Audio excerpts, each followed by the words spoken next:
Welcome to my class. In this particular video lecture, we will talk about kurtosis.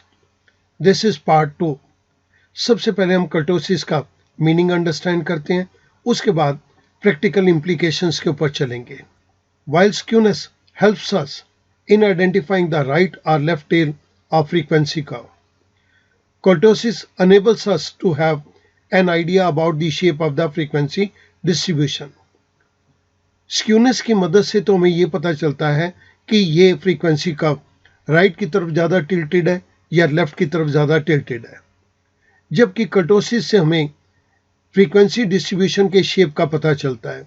जब मैं बात करता हूँ शेप का, तो फ्रीक्वेंसी डिस्ट्रीब्यूशन पीक्ड भी हो सकता है या फ्लैट भी हो सकता है.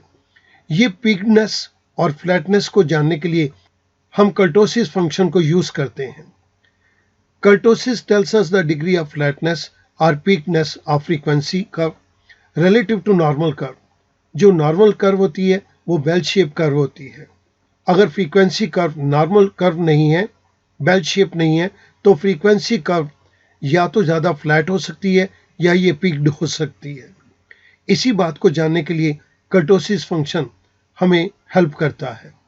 आइएगा अब हम कर्टोसिस फंक्शन की फ्लैटनेस या पीकनेस के बारे में जानेंगे. इसके लिए मैं 3 ग्रुप लूंगा और एक ग्रुप के अंदर हम बात करेंगे कि जहां पर नॉर्मल बेल शेप कर्व है, नॉर्मल कर्व है, और दूसरी जगह पीक्ड है, और तीसरी जगह ये हमारे पास फ्लैट कर्व की शेप में है. मैं आपके सामने यहाँ पर कुछ डेटा लूंगा. मुझे स्टूडेंट के कुछ मार्क्स दिए गए हैं और फ्रीक्वेंसी नंबर ऑफ स्टूडेंट्स दिए गए हैं उन मार्क्स की कैटेगरी के अंदर. सो मार्क्स है मेरे पास क्लास इंटरवल की फॉर्म के अंदर 0 to 20, 20 to 40, 40 to 60, 60 to 80 and then 80 to 100. मेरे पास ये 5 क्लास इंटरवल हैं और मैं पहले सभी को इसको और 2 जगह पर भी कॉपी कर देता हूँ. अब मैं फ्रीक्वेंसी कॉलम के अंदर नंबर ऑफ स्टूडेंट की फ्रीक्वेंसी को टेकअप करूंगा और इसके अंदर मेरे पास just assume it that we have 50 students. So मैं 0-20 के केस के अंदर 5 देता हूं. 20 to 40 के केस के अंदर मैं 10 स्टूडेंट्स दे रहा हूं. 40 to 60 की रेंज के अंदर we have got 20 students. Then 10, 80 to 100 के अंदर मैं 5 स्टूडेंट्स को ले रहा हूं. इन टोटल मैं सम फंक्शन को टेकअप करता हूं.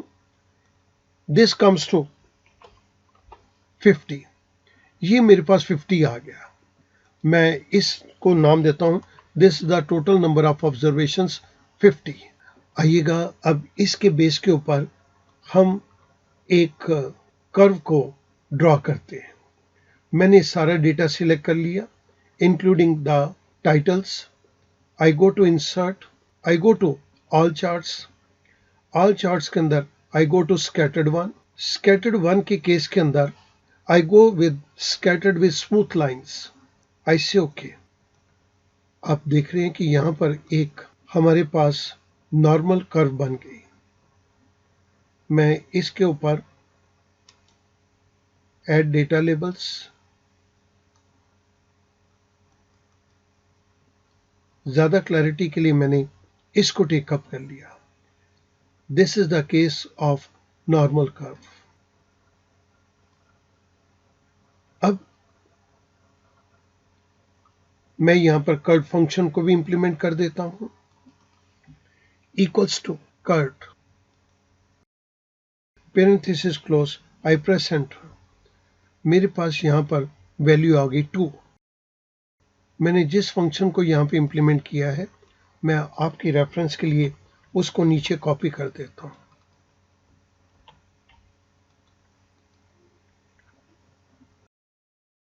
अब मैं ग्रुप बी की तरफ आता हूं और यहां पर मैं कुछ स्टूडेंट की फ्रीक्वेंसी को चेंज करूंगा. 2, 8, 30, 8 and 2. Again the total comes to 50. Sum.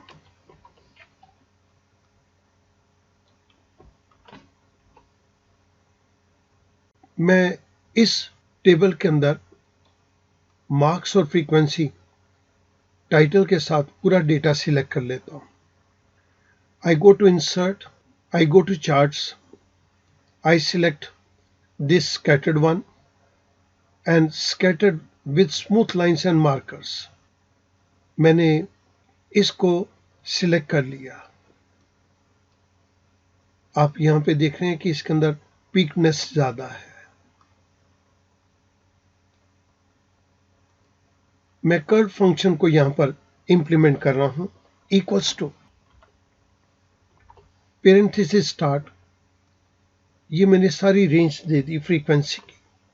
I press enter, मेरे पास कर्टोसिस की एक वैल्यू निकल कर आ गई। कर्टोसिस की इस वैल्यू को कैलकुलेट करने के लिए मैंने ये फंक्शन यूज किया। यहां पर भी मैं डेटा लेबल्स दे देता हूं। इसके बाद मैं ग्रुप सी के ऊपर आता हूं और यहां पर फ्रीक्वेंसी डिस्ट्रीब्यूशन कुछ चेंज करूंगा।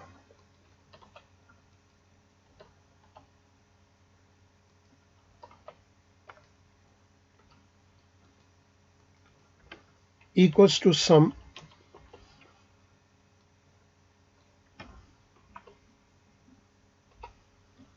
तीनों केसेस के अंदर नंबर ऑफ स्टूडेंट्स मेरे पास 50 हैं। पहले मैं यहां पे कर्व फंक्शन को इंप्लीमेंट कर देता हूं। इक्वल्स टू फ्रीक्वेंसी की रेंज को दे दिया। आई प्रेस एंटर, मेरे पास यहां पर कर्टोसिस नेगेटिव के अंदर आ रहा है और इसके लिए हमने इस फंक्शन को यूज किया।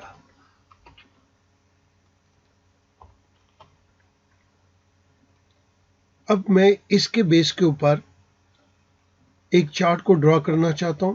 आई go to insert tab, I go to scatter diagrams and scattered with smooth lines and markers.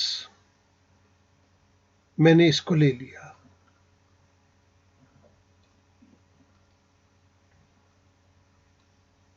मेरे पास ये 3 चार्ट बनकर आ गए।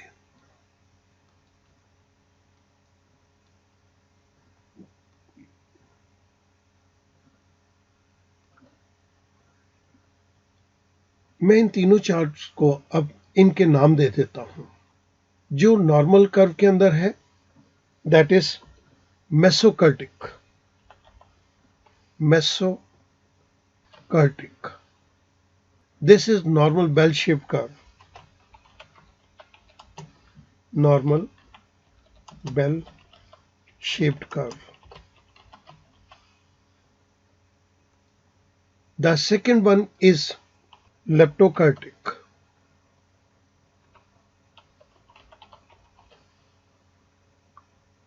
In this case, this is peaked one.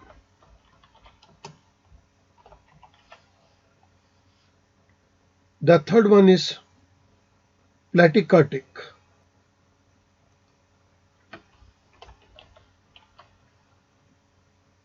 In this case, the shape of the curve is flat one.